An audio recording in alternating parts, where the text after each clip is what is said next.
0 factorial is equal to 1।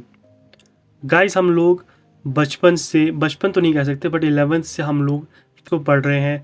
इसमें हम काफ़ी ज़्यादा फंक्शंस का यूज़ करते हैं और सॉल्व करते हैं। मैक्सिमम थ्योरम्स इसके बगैर सॉल्व होती ही नहीं है और कुछ ऐसे कॉम्प्लेक्स फंक्शंस हमारे पास आ जाते हैं जिनमें हमें फैक्टोरियल्स का यूज़ करना पड़ता है और अगर हम फैक्टोरियल यूज़ नहीं करते तो वो चीज़ें सॉल्व भी नहीं होती हैं। लेकिन एक चीज़ तो आपने कभी ना कभी सोची होगी कि 0 फैक्टोरियल हमेशा 1 ही क्यों आता है, मतलब 0 फैक्टोरियल। सो आज की वीडियो में हम जानेंगे कि 0 फैक्टोरियल 1 के बराबर क्यों होता है और 1 फैक्टोरियल भी 1 के बराबर होता है।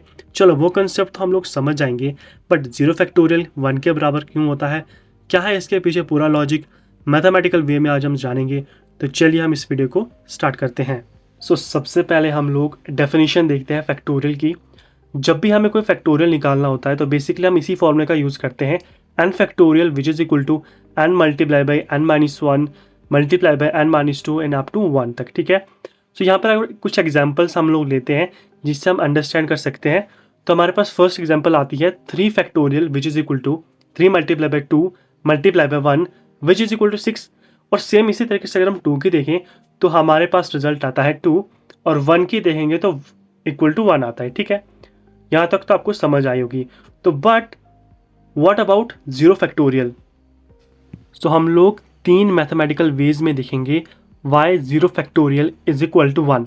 तो सबसे पहले हम लोग देखेंगे मैथमेटिकल कंसिस्टेंसी, देन उसके बाद हम लोग देखेंगे बायनॉमिनल कोएफिशिएंट्स एंड लास्ट में हम लोग देखेंगे कॉम्बिनेटोरियल रीजनिंग से। सो मैं स्टार्टिंग में आपको कॉम्बिनेटोरियल रीजनिंग के बारे में बताना चाहता हूँ। बेसिकली ये होता क्या है, क्योंकि बाकी चीज़ों के बारे में हमने सुना भी है लेकिन ये थोड़ा सा हो सकता है आपने ना सुना हो।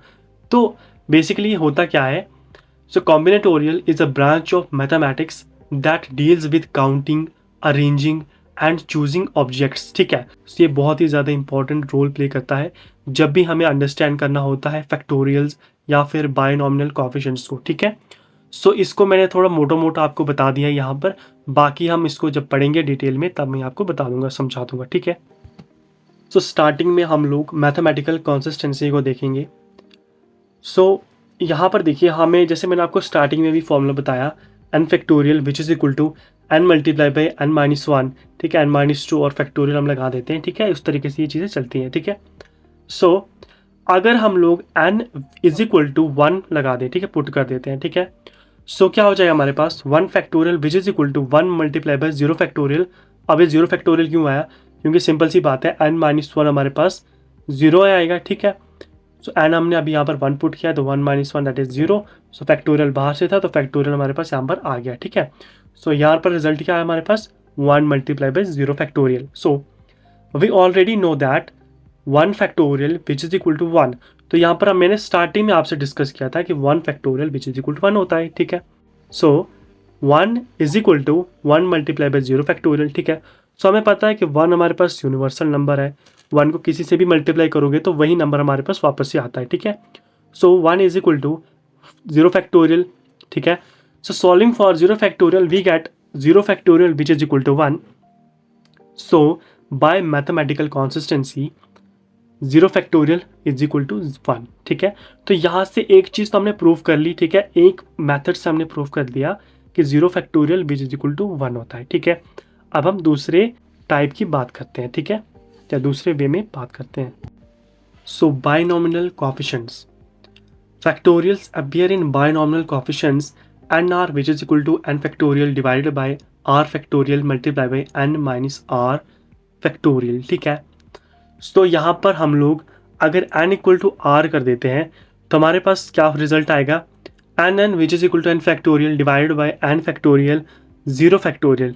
क्यों आएगा, ऊपर भी हमने देखा था n ऊपर है n माइनस आर, तो अभी हमने r की जगह पर n लिखा है। ठीक है, so n minus n equal to 0, so 0 factorial which is equal to ये भी 1 के बराबर ही आएगा। सो वाई अगेन 1, तो यहाँ पर n n which is equal to n factorial divided by n factorial and 0 factorial. तो अगर हम एन फैक्टोरियल और एन फैक्टोरियल को कैंसिल आउट कर देते हैं तब हमारे पास 1 बाय 0 फैक्टोरियल आ जाता है। ठीक है, जो क्या रिप्रेजेंट कर रहा है the number of ways to choose all n elements from a set of n elements, ठीक है। So there is only one way to do this by selecting all elements, so the result must be 1, okay. So there is only one way to choose all elements from a set, ठीक है। So it follows that 0 factorial which is equal to 1. So हमने binomial coefficient से भी इसको बता दिया कि ये 0 फैक्टोरियल 1 के बराबर होता है। देन लास्ट वन हम इसको देखते हैं। So combinatorial reasoning. In combinatorial n factorial represents the number of ways to arrange n objects, ठीक है। सो अगर हमारे पास 0 ऑब्जेक्ट्स हैं तब भी हमारे पास एक रास्ता ऐसा होगा जहाँ पर हम उसको अरेंज कर सकते हैं, ठीक है। तो इसीलिए 0 फैक्टोरियल इक्वल टू 1 के बराबर होता है, ठीक है। तो इसलिए मैंने आपको स्टार्टिंग में इसको थोड़ा सा समझाया था, क्योंकि यहाँ पर हम लोग, ठीक है, एक कंसेप्चुअल चीज़ को ही ले रहे हैं, ठीक है, प्रैक्टिकल नहीं कर रहे हैं, कंसेप्चुअल को ही ले रहे हैं, ठीक है। तो हमारे पास अगर 0 ऑब्जेक्ट्स हैं, ठीक है, तब भी हमारे पास एक रास्ता ऐसा होगा जहाँ पर हम उसको अरेंज कर सकते हैं, ठीक है। इसीलिए 0 factorial must be equal to 1, ठीक है। So the reason n factorial divided by n factorial 0 factorial which is equal to 1, हमने कहाँ देखा था ये बाइनॉमिनल कोएफिशिएंट्स में, जहाँ पर हमने n किया था, ठीक है, n इक्वल टू r के बराबर, देन हमारे पास n आया था, ठीक है।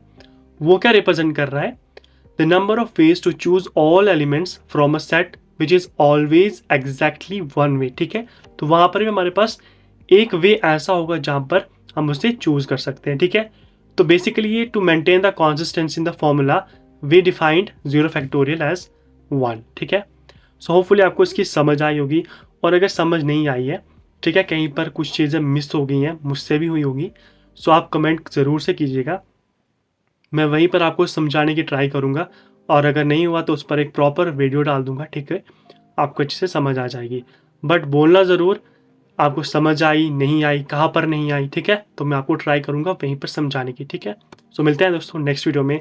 ऐसे वीडियोस को देखने के लिए हमारे चैनल को भी सब्सक्राइब कर लीजिएगा।